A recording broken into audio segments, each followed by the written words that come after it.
Please welcome former Illinois Republican Representative Adam Kinzinger.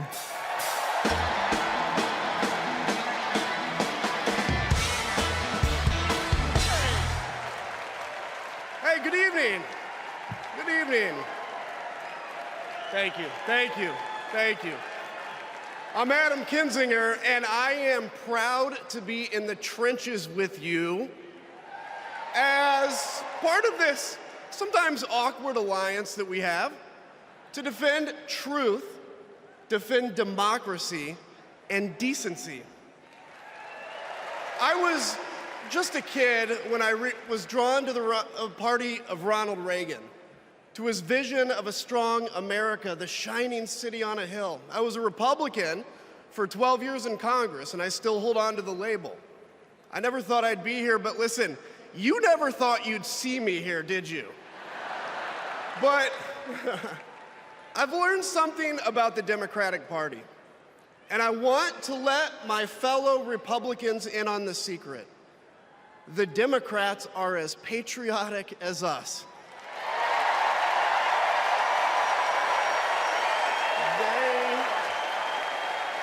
They love this country just as much as we do.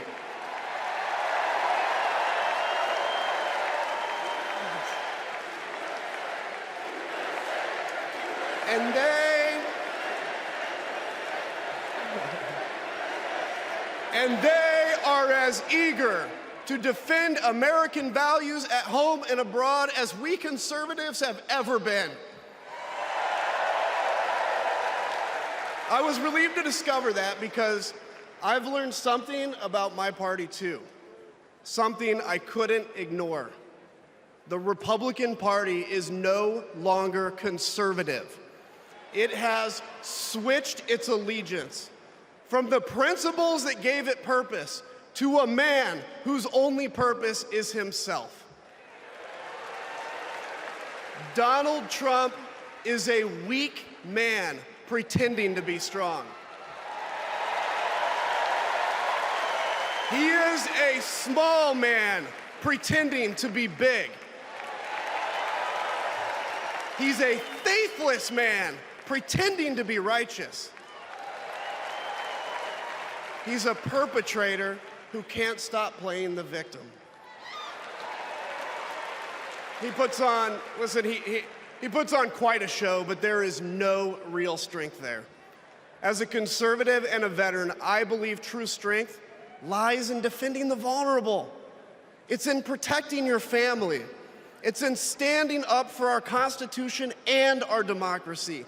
That is the soul of being a conservative. It used to be the soul of being a Republican, but Donald Trump has suffocated the soul of the Republican Party. His fundamental weakness has coursed through my party like an illness, sapping our strength, softening our spine, whipping us into a fever that has untethered us from our values. Our democracy was frayed by the events of January 6th, as Donald Trump's deceit and dishonor led to a siege on the United States Capitol. That day, I stood witness to a profound sorrow, the desecration of our sacred tradition of peaceful transition of power, tarnished by a man too fragile, too vain, and too weak to accept defeat.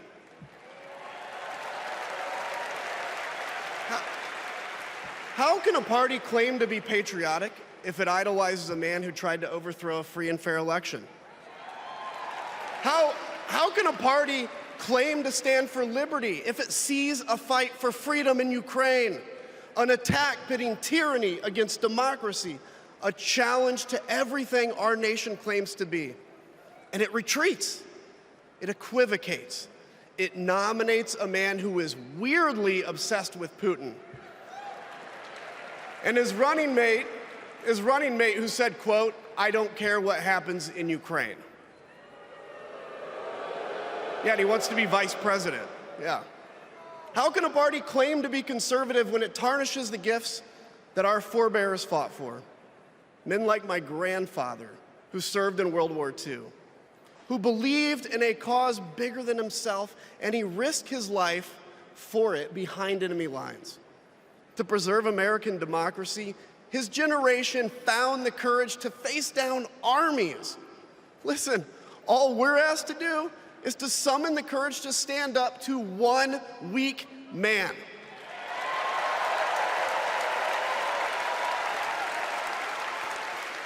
Some have questioned why I've taken the stand I have. The answer is really simple, ladies and gentlemen. We must put country first. And tonight, as a Republican speaking before you, I'm putting our country first.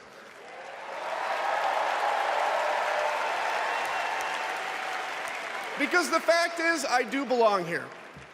I know Kamala Harris shares my allegiance to the rule of law, the Constitution, and democracy. And she is dedicated to upholding all three in service to our country. Whatever policies we disagree on pale in comparison with those fundamental matters of principle, of decency, and of fidelity to this nation.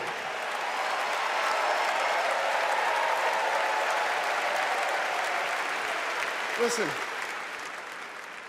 to my fellow Republicans, if you still pledge allegiance to those principles, I suspect you belong here too. Because democracy knows no party. It's a living, breathing ideal that defines us as a nation. It's the bedrock that separates us from tyranny, and when that foundation is fractured, we must all stand together, united, to strengthen it.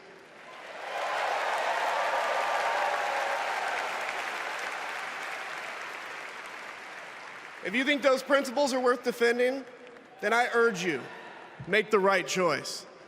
Vote for our bedrock values, and vote for Kamala Harris. God bless you.